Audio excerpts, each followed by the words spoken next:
আসসালামু আলাইকুম। আজকে বুডুংয়ের তৃতীয় দিন। আলহামদুলিল্লাহ সকল বাচ্চা সুস্থ আছে।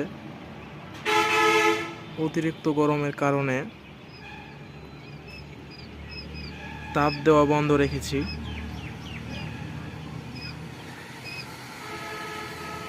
এবং দিনে কয়েকবার করে পানি পরিবর্তন করে দিচ্ছি।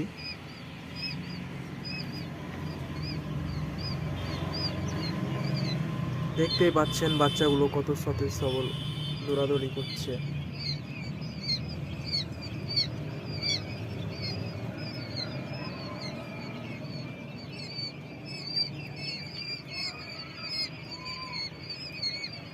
আপনারা সকলে দোয়া করবেন যেন আমার খামারটি সফলভাবে পরিচালনা করতে পারি এবং কোয়েল পাখির বাচ্চাগুলো সুস্থ সবল থাকে।